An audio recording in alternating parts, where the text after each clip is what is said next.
할렐루야. 살아계신 하나님께서 이 시간도 우리와 함께 하심을 믿습니다. 오늘은 다니엘서 2장 14절부터 23절까지의 말씀을 가지고 Unshakable 네 번째 시간으로 불가능한 상황에 처했을 때라는 제목으로 하나님 말씀 증거하도록 하겠습니다. 여러분들 사시면서 혹시 이런 경험 해보셨습니까? 회사 사장이나 또 부모님들이 또 친구나 누군가에게 이 일을 해주라고 하는데 불가능한 일입니다. 시간도 없고 돈도 없고 할 수 있는 백도 없고 재능도 없고 도움받을 수 없는 또 사람도 없는 그런 상황에 처한 적이 있으십니까? 보스가 와서 금요일까지 이거 마치라고 하는데 예, 다음 생에나 가능할 것 같은데요 하는 그런 생각이 드는 일들, 그런 상황 같은 거 겪어보셨습니까? 우리는 살면서 많은 순간 불가능한 상황에 접하게 됩니다. 그때 어떻게 해야 될까요? 오늘 본문을 보시면은 다니엘이 불가능한 상황에 부딪히게 되었습니다. 다니엘서 2장은 다음과 같이 시작이 됩니다. 느부갓네살 왕 통치 2년에, 이 의미는 다니엘이 17살쯤 되었다는 것입니다. 3년간의 세뇌교육 프로그램 2년차 때를 말합니다. 왕이 전쟁 프로들 중에서 뽑아서 이 훈련을 직접 하고 있었지요. 느부갓네살 왕 통치 2년에 자다가 꿈을 꾸었는데 너무 무서워서 잠을 잘 수 없게 만드는 그런 꿈이었습니다. 그래서 마술사, 점장이, 점성술사들을 모두 불러서 자기가 꾼 꿈을 말하라, 이렇게 요구를 하게 되었습니다. 그러자 그 사람들, 점쟁이들이 모두 말하기를, 우리에게 꾼 꿈을 말씀해 주지 않으시고 왕이 꿨던 꿈을 말하라고 하다니요. 역사상의 어떤 왕도 마술사나 무당이나 또는 점성술사에게 이와 같은 것을 요구한 적이 없습니다. 왕이 우리에게 요구하는 것은 불가능합니다. 이런 답변을 했습니다. 그랬더니 그 말을 듣고 느부갓네살 왕이 분노가 막 폭발해서 말합니다. 내 꿈이 뭔지 말해줄 수 없다면 소위 이 현명한 자들, 너희들 와이즈 그룹이라고 불리는 너희들을 모두 고문하고 죽게 할 것이다. 사형을 시킬 것이다.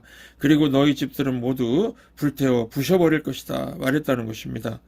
여러분, 여기서 한 가지 질문 드립니다. 이 왕은, 느부갓네살 왕은 왜 그렇게 화가 났을까요? 그 이유는 자기가 세상에서 가장 강력한 왕국의 왕이니까 미래를 알고 싶은 것입니다. 왕이니까 자신이 미래를 알고 미래를 통제할 수 있는 사람이 될 자격이 있다고 생각한 것입니다. 그런데 그 주변에 그 현명하다고 하는 자문관들, 조언자들이 그거는 불가능합니다 라고 대답하니까 이 자기를 모욕하는 것 같아서 매우 화가 난 것입니다. 여러분, 우리 인간 행동의 특징 중에 하나가 미래를 알고 싶어 하는 것입니다. 여러분들도 미래가 알고 싶으시죠? 저도 그렇습니다. 다음 주에, 그 다음 달에, 내년에, 내 남은 생애 동안 무슨 일이 일어날지 알고 싶습니다. 그렇죠? 그 이유는 우리가 미래를 알 수 있으면은 미래를 조금 더 통제할 수 있을 것이라고 생각하기 때문입니다. 느부갓네살 왕은 미래를 알고 그것을 통제하고 싶어서 그가 거느린 모든 이 신비한 것들을 본다는 주술사들을 다 불러서 요구했는데 모두 실패하자 다니엘과 세 친구들을 포함한 모든 왕의 그 자문관들을 다 죽이라고 명령한 것입니다. 그리고 14절에 보시면은 하나님의 참 선지자 다니엘이 이제 등장을 합니다. 그가 왕 앞에 들어가서 제가 한번 해보겠습니다 말하고 나가서 기도하고 하나님께 묻고, 하나님은 기도 시간에 그에게 느부갓네살 왕의 꿈을 계시해 줍니다. 여러분, 이 다니엘은 겨우 17세에 이런 불가능한 상황을 겪었습니다. 우리도 언제든지 이런 불가능한 일을 접할 수가 있을 것인데 그때 어떻게 해야 되겠습니까? 제가 설교 준비하면서 저의 이 미국 이민 생활을 쭉 한번 뒤돌아봤습니다. 저 역시 재정적으로 또 육체적으로 영적으로 정신적으로 관계적으로 많은 불가능한 상황을 겪었었습니다. 그때 저는 이 다니엘이 했던 불가능한 일 대처하기 노하우, 오늘 다니엘서 2장 본문이죠. 이 다니엘이 했던 그 불가능한 일 대처하기 노하우를 따랐던 것 같습니다. 오늘은 이것을 함께 나누도록 하겠습니다. 첫 번째, 불가능한 상황 앞에서 당황하거나 두려워하지 말라입니다. 이게 첫 번째입니다. 다니엘은 염려와 근심에 사로잡힐 이유가 충분했습니다. 생각해 보십시오. 지금 정부에서 나를 사형시키겠다고 사람을 보내는데 여러분들 당연히 두렵고 당황스럽겠죠? 그런데 다니엘은 그렇지가 않았습니다.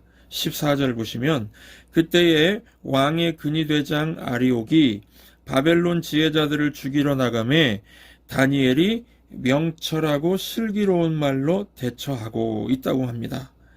이 다니엘의 이 믿음 테스트죠. 아주 멋지게 통과하는 장면이죠. 정말 어메이징한 영면 아닙니까? 겨우 17세인 다니엘입니다. 두려워하거나 당황하지 않고 명철하고 슬기로운 말로 대처했다고 합니다.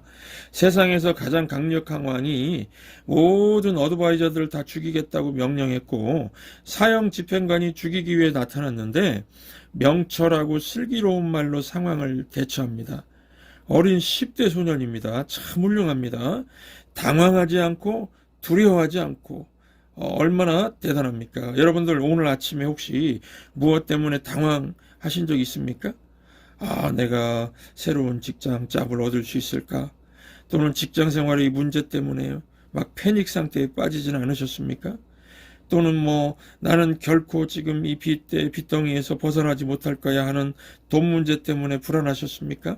아니면 지금 내 건강이 잘못된 방향으로 가는 것은 아닌가 하면서 또는 결혼 문제, 장래일 안 풀리는 것은 아닌가 불안하셨나요? 이 불가능해 보인다고 불안 증세 보이지 말라는 것입니다. 두려워하거나 당황하지 말라. 이게 여러분 불가능 앞에서 첫 번째 할 일입니다. 두 번째, 불가능한 상황을 유발시킨 정확한 이유를 물으라는 것입니다. 여러분 누군가 불가능한 일을 하라고 내게 요구할 때 왜 그것을 요구하는지 그 요구한 이유를 알아내야 됩니다. 관련된 모든 사실을 알아야 하고 어떤 동기로 요구하는지 그것을 찾아내야 됩니다. 느부갓네살 왕과 같은 경우는 지금 감정이 폭발했습니다. 그는 분노 가운데 있습니다. 이렇게 지금 왕의 분노를 더 타오르게 하도록 부채질하는 것이 무엇입니까? 왕의 두려움입니다. 두려움. 그는 반복되는 악몽을 꾸었습니다. 그는 죽음이 두려운 것이고 다른 모든 사람들에게 자신의 두려움을 이 분노를 통해서 뿜어내고 있는 것입니다. 오늘 말씀 15절 보시면은 왕의 근위대장 아리오에게 물어 이르되, 다니엘이 지금 이유를 묻지 않습니까? 왕의 명령이 어찌 그리 급하냐 하니 아리옥이 그 일을 다니엘에게 알림해 라고 합니다. 여러분 이같이 중요한 것은 사실을 파악해야 하는 것입니다. 잠언 23장 23절 보시면 어떤 대가를 치르더라도 사실을 파악하라 라고 합니다. 감정만으로 중요한 결정 내리지 마십시오. 기분에 따라 중요한 비즈니스 결정 내리지 마십시오. 이 기분, 느낌은요 거짓이고 속일 수 있습니다. 어떤 대가를 치르더라도 사실을 파악하십시오. 우리가 해야 할 일은 내가 해야 할 일을 하기 위해 무엇을 알아야 할까? 이것을 묻고 사실을 파악하는 일입니다. 세 번째, 불가능한 상황을 뚫고 나갈 해결책을 찾기 위해서 시간을 벌자, 시간을 요청하라는 것입니다. 여러분 우리가 어떤 일을 당장 일을 시작하는 대신에 시간을 달라고 해야 하는 이유는 위기 상황에서 가장 큰 문제가 충동성의 유혹에 빠진다는 것입니다. 자동차 사고를 당했을 때 막 차에서 내릴 때 논리적으로 생각하지 않죠. 합리적으로 생각하지 않습니다. 감정적으로 이거 어떻게 하지? 이 교통사고의 그 현장에 그냥 푹 빠져 있지 않습니까? 사람이 충동적인 결정을 내리고 싶고 그것을 빨리 끝내버리고 싶어 합니다. 빠른 결정보다 올바른 결정을 내리는 것이 더 중요합니다. 잘못된 결정은 아무리 빠르든 느리든 잘못된 결정입니다. 따라서 불가능한 상황에 직면했을 때 시간을 좀 갖고 뒤로 물러서십시오. 심호흡을 하고 진정하시고 하나님과 대화하시기 바랍니다. 다니엘이 시간을 달라고 합니다. 이 다니엘의 생각은요, 내가 지금 왕의 꿈을 알 수는 없지만은 하나님은 왕의 꿈을 아시기 때문에 하나님에게 가면은 알아낼 수 있을 것이다. 이런 생각을 한 것입니다. 그래서 그는 해결책을 찾을 시간을 요구하고 있는 것입니다. 16절을 보시면은 다니엘이 들어가서 영어 성경을 보면은 즉시 들어가서 그렇게 나옵니다. 왕께 구하기를 시간을 주시면 왕에게 그 해석을 알려드리리라 라고 합니다. 그는 즉시 갔다라는 이 문구 보십시오. 해결책을 찾기 위해서 가능한 한 빨리 이 작업을 수행한 사람과 즉시 만나라는 것입니다. 미루지 말라는 것입니다. 다니엘 17세 소년인데 지금 왕은 모든 어드바이저를 막 죽이라고 명령했습니다. 이때 다니엘이 무엇을 했는가? 그는 즉시 왕을 만나러 가서 그를 대면합니다. 참 용감한 행동입니다. 제가 10대라면은 그냥 감정에 이끌려서 못할 것 같은데요. 다니엘은 자신을 압박하는 그 근원으로 즉시 갔습니다. 즉시 고통의 근원지로 갔습니다. 지체하지도 미루지도 않았습니다. 혹시 여러분들 중에 지금 해야 할 일을 미루고 있는 것 없습니까? 해야 한다는 것은 알고 있지만 고통스러울 수 있기 때문에 수년 동안 지체하면서 아직 하지 않고 있는 거 있으십니까? 이 미루는 것은요, 문제를 악화시킬 뿐입니다. 자꾸 지체하는 것은 어떤 문제도 해결하지 못합니다. 지연시키는 것은 상황을 개선하는 것이 아니라 악화시킬 뿐입니다. 사람들은 시간이 모든 상처를 치유한다고 말합니다. 이거 말도 안 됩니다. 시간은 모든 상처를 치유하지 않습니다. 암에 걸렸다면 시간이 흘러도 나아지지 않을 것입니다. 수술을 받아야 하고 가능한 한 빨리 받아야 합니다. 미루지 마십시오. 두려움을 없애는 유일한 방법은 두려움에 맞서는 것입니다. 두려움 속에서 그냥 말만 하지 마시고 가장 두려워하는 바로 그 일을 하시기 바랍니다. 네 번째, 다니엘의 노하우입니다. 네 번째, 불가능을 가능케 하는 하나님을 예배하라입니다. 많은 분들이 예배가 음악이라고 생각하시는 것 같은데 음악은 예배하는 한 가지 방법입니다. 예배하는 방법은 1000가지가 넘을 수 있습니다. 예배는요, 하나님께 집중하는 거, 이게 전부입니다. 내가 하나님께 관심을 돌리고 하나님께 나의 사랑을 표현할 때 이게 예배입니다. 그래서 예배는 꼭 교회에서만 드리는 것이 아닙니다. 차 안에서 또 학교 체육관에서도 예배할 수 있습니다. 밖에서도 예배할 수 있습니다. 언제 어디서나 하나님께 나아가 하나님을 예배하는 것입니다. 중요한 것은 내가 내 문제에 초점을 두지 않고 하나님께 초점을 맞추는 것입니다. 나를 공포에 빠지게 하고 죽도록 두렵게 만드는 것에 초점을 두지 않고 해결책에 초점을 맞추는 것입니다. 어려움, 불가능한 문제를 보는 것을 멈추고 변함없으신 하나님을 보기 시작하는 게 예배입니다. 어떤 문제라도 주권자 하나님에겐 작은 것입니다. 하나님은 모든 것을 알고 계시고 모든 것을 보고 계십니다. 그래서 저는 이 하나님을 예배합니다. 그러면서 다니엘이 이것을 한 것입니다. 그는 친구들에게 기도를 부탁한 후에 가서 밤새도록 예배하며 기도했습니다. 다니엘서 2장 오늘 보면 19절 보시면은 이에 은밀한 것이 밤에, 정확한 시간은 모릅니다. 은밀한 것이 밤의 환상으로 이 느부갓네살 왕이 꾼 꿈이겠지요. 다니엘에게 나타나 보임에 다니엘이 하늘에 계신 하나님을 찬송하니라. 무슨 뜻입니까? 밤중에 기도하는데 다니엘 마음에 그림같이 뭔가 나타난 것입니다. 하나님은 다니엘 마음에 뭔가 집어넣어서 그래서 지금 왕이 무엇을 꿈꿨는지 알게 되었다는 것이죠. 다니엘이 그것을 본 것입니다. 하나님이 그 생각을 다니엘 마음에 넣은 것입니다. 그래서 왕이 무슨 꿈을 꾸었는지 알 뿐만 아니라 그것이 무엇을 의미하는지 알게 되었다는 것입니다. 하나님이 예배 중에 방금 말씀하셔서요.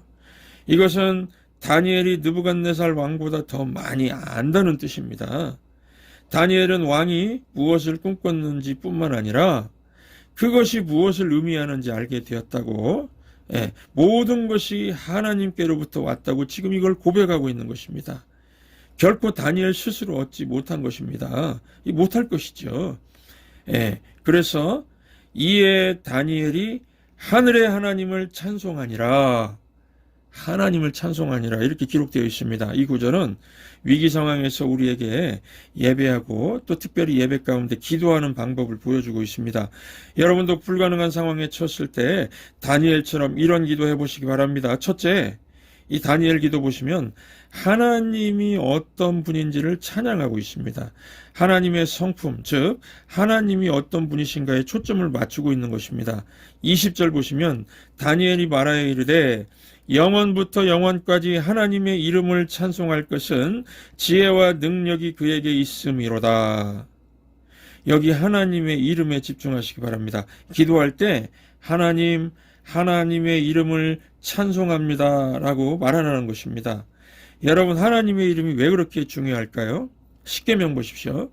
하나님이 해야 할 일과 하지 말아야 할 일들의 목록 중에서 뽑은 탑 10이 있습니다. 그 십계명이라고 하죠. 이 십계명 바로 거기에 살인하지 말라, 간음하지 말라 이런 명령도 있고요. 하나님의 이름을 망령되이 부르지 말라라고 명령하고 있습니다. 혹시 여러분 중에 농담이라도 하나님의 이름을 망령되이 부르는 거 있었다면 중단하시기 바랍니다. 하나님의 이름을 망령되이 불렀다면 하나님 I'm sorry 죄송하다고 고백하시기 바랍니다. 이런 습관을 깨야 됩니다. 요즘에 하나님의 이름이 얼마나 함부로 불립니까? 욕할 때 사용합니다. God damn 그렇죠. damn이 하나님의 last name이 아닙니다. 또 무슨 갓짜장, 갓짬뽕이 다 있습니다. 갓짜장, 하나님 짜장, 갓짬뽕, 하나님 짬뽕. 이 말이 됩니까? 또 갓수라는 말 아십니까? 갓 플러스 백수. 백수 중에 일하는 사람보다 돈 잘 쓰는 사람을 갓수라고 합니다. 하나님의 이름을 이렇게 부르는 나라와 백성은요, 절대로 복받기 어렵습니다. 하나님의 이름은 어떻게 불러야 됩니까? 하늘에 계신 우리 아버지여 이름이 거룩히 여김을 받으시오며, 이름이 거룩히 여김을 받는다는 것은 하나님의 이름을 존귀하게 여기고 존중한다는 것입니다. 우리가 이름은 소중하게 다루지요. 이름은 성품을 나타내고 그 사람이 누구인지를 나타내기 때문입니다. 그래서 하나님의 이름은 그분의 모든 것을 나타내니까 우리가 하나님의 이름을 찬양한다는 것은 하나님의 이름이 나타내는 것, 그분의 모든 성품을 찬양한다는 뜻입니다. 두 번째, 다니엘의 기도 보시면은 하나님이 하시는 일에 영광을 돌리고 있습니다. 다니엘이 위기 속에서 기도하는 내용 보시면 21절입니다. 그는 왕들을 패하시고 왕들을 세우시며, 하나님이 다 책임지신다는 겁니다. 지혜자에게 지혜를 주시고 총명한 자에게 지식을 주시는도다. 하나님이 하시는 그 신비를 말하고 있습니다. 여러분, 다니엘이 지금 꼭 알고 싶은 것은 왕의 꿈이 무엇냐는 것이죠. 22절 보시면은 그는 깊고 은밀한 일을 나타내시고 어두운 데 있는 것을 아시며 또 빛이 그와 함께 하도다. 성경은요, 하나님은 빛이시라 그에게는 어두움이 조금도 없으시니라고 말씀하십니다.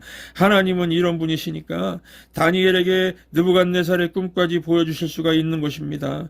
그래서 여러분, 우리 인생 가운데 가장 어두운 날, 아무것도 볼 수 없을 때에도 하나님은 보실 수가 있습니다.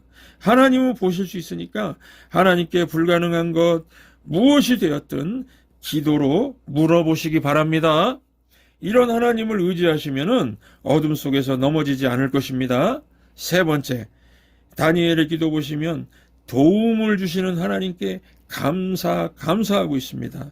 23절 보시면 나의 조상들의 하나님이시여 주께서 이제 내게 지혜와 능력을 주시고, 다니엘이 지금 불가능한 상황일 때 다니엘에게 지혜와 능력을 주셨죠. 우리가 주께 구한 것을 내게 알게 하셨사오니 내가 주께 감사하고 주를 찬양하나이다. 곧 주께서 왕의 그 일을 내게 보이셨나이다 하니라. 하나님이 하신 일에 대해서 감사합니다. 다니엘이 이렇게 지금 이야기하고 있지 않습니까? 정말 감사합니다. 하나님 정말 감사합니다. 이것이 기도의 세 번째 요소입니다. 과거에 나를 위해 하신 일, 지금 나를 위해 하고 계신 일, 내일 나를 위해 하실 일에 대해서 하나님께 감사드리는 것입니다. 뉴욕타임즈 베스트셀러인 감사의 힘이란 책이 있습니다. 저자는 말하기를 위대한 성공은 감사합니다라는 말을 자주 하는 사소한 습관에서 비롯된다. 그러나 그것은 저절로 되지 않는다. 감사를 연습하라고 했습니다. 그러면서 감사의 대상이 세 가지가 있는데, 첫째는 다른 사람에게 감사하고, 둘째는 세상을 향해 감사하고, 마지막으로 나 자신에게 감사하라고 합니다. 여러분, 하루에 5번씩 감사를 표현하는 사람들은요, 스트레스도 확연하게 줄고 건강에도 큰 차이를 보인다고 합니다. 감사할 때는요, 엔돌핀보다 5,000배나 강력한 다이도르핀이 나온다고 합니다. 그러니 우리가 하나님께 감사하는 삶을 살면 어떻겠습니까? 그냥 일상에서 사람들 보고 감사하고 이렇게 할 때도 막 다이도르핀이 이렇게 나오는데요. 하나님께 감사하는 삶을 살면 어떻겠습니까? 삶의 능력이 임하고 건강해지고 영혼도 평안을 얻게 될 것입니다. 다 같이 우리 빌립보서 4장 6절과 7절 말씀을 함께 읽도록 하겠습니다. 같이 읽겠습니다. 아무것도 염려하지 말고 오직 모든 일에 기도와 간구로 너희 구할 것을 감사함으로 하나님께 아뢰라. 그리하면 모든 지각에 뛰어난 하나님의 평강이 그리스도 예수 안에서 너희 마음과 생각을 지키시리라. 아멘. 아멘이시죠? 우리 하나님 앞에 불가능한 상황에 처해 있을 때마다 우리가 언제든지 이런 상황을 맞닥뜨릴 때가 있습니다. 이때에 당황하지 마시고 두려워하지 마시고 하나님 앞에 나아가서 예배하시면서 불가능을 역전시키시는 하나님께 감사하면서 찬송하면서 예배드리시면서 해결책을 찾는 저와 여러분 되시기를 주의 이름으로 축원합니다.